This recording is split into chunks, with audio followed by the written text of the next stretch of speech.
An analysis of the latest O-level results from the Uganda National Examinations Board shows that schools in northern and eastern Uganda recorded a decline in the performance in the science subjects. In contrast, these schools tended to excel in the humanities, especially Christian religious education. Of the 432,163 candidates who sat for the examinations from 3,975 centers, 99.69% qualified to progress to post-UCE institutions. For years, President Museveni has emphasized the importance of science education in driving Uganda's economic development and advocated for increased pay of scientists, which took place in the 2022-2023 financial year. Since then, several parents and teachers have advised their children to consider the science, technology, engineering and mathematics slot into more as it's now marketable.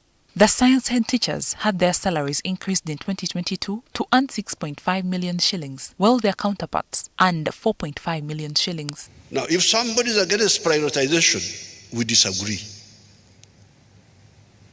We disagree, and we can even have a fallout. If you don't respect the principle of prioritization, then you are an enemy of our progress. So please stop this indiscipline. Don't make timugenda kututomeza. We shall not agree to anybody to make us make a mistake. Performance in chemistry saw Tororo girls scoring the highest with 152 A's. Uganda Mata Senior Secondary School Namugongo with 136 A's, Seta High School with 87 A's, Seta High School Mukono with 81 A's, Our Lady of Africa Secondary School 70 A's, St. Andrea Kahwa College Hoima with 67 A's. Performance in biology saw Uganda Mata Senior Secondary School Namugongo with 135 A's, Seta High School with 130 A's, Seta High School Green Campus Mukono 121 A's, St. Joseph's Senior Secondary School Nagalama with 112 A's, Seta High School L-Level Campus with 103 A's.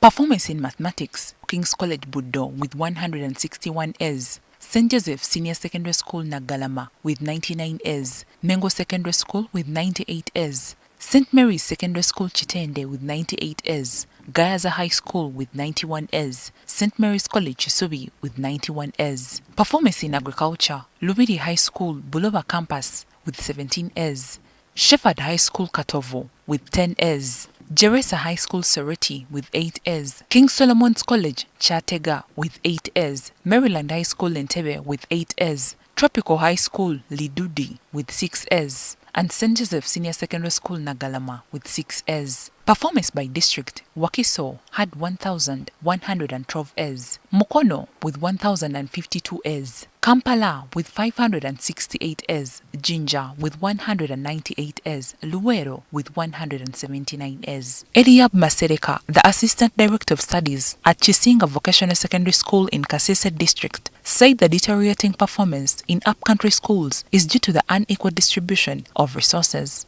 There are a lot of challenges. Some of those schools are overpopulated, but with very few infrastructure. You find a class or a stream is having close to 90 students, but they are being attended to by only one teacher.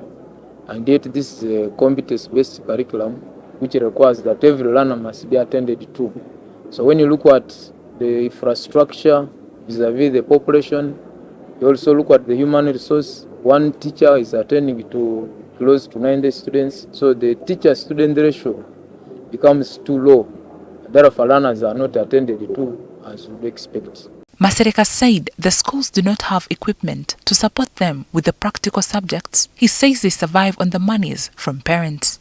But additionally, when you also look at how these laboratories of the upcountry schools are equipped, you may even wonder how these teachers are teaching. They are really doing a great job.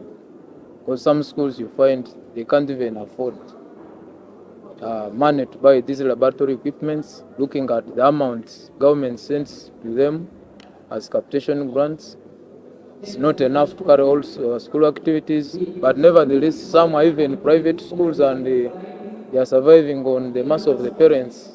Priscilla Mkaneza, a careers mistress at Ndeba Senior Secondary School in Kayunga District, says the upcountry schools do not perform well as their Wakiso and Kampala counterparts. She explains that their teachers spend some time at other institutions since they are not certain of the competence-based curriculum. When you look at upcountry, majorly I would think that maybe they lack facilities. The laboratories may not be facilitated. The teachers of science, by these days, moonlight, you could find that they are not available at school to help the learners. And even when you look at the new curriculum itself, some of the teachers are not well equipped with the basics. She has asked the ministry to intensify the training of teachers on the lower secondary school curriculum to improve the grades. I think it is intensifying the training of teachers so that they can come up and know more about the new lower secondary curriculum. Because some of them do not have these trainings. I think if it is intensified, the teachers can come on board, the learners themselves can also come on board. Abdul Nyakamutura, a teacher from Gombe Senior Secondary School, says the performance in science subjects is affected by the number of learners vis-a-vis the teachers. The ratio of the teachers vis-a-vis the number of the learners. Then the lack of space. This is being caused by the increasing number of learners in schools. As you know that the population of Uganda today is increasing every day. Masereka adds the Ministry of Education should increase their capitation grants so that they are able to avail the requirements for the practical lessons and other necessary equipment.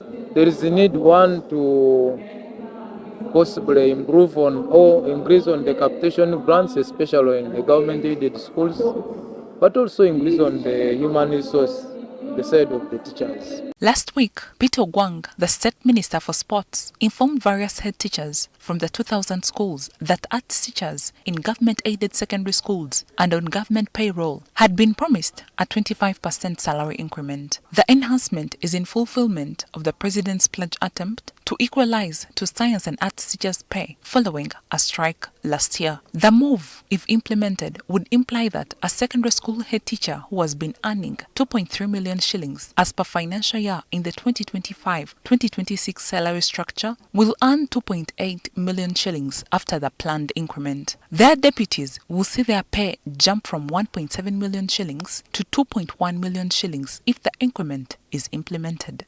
Maria Jacinta Kanyange, NTV.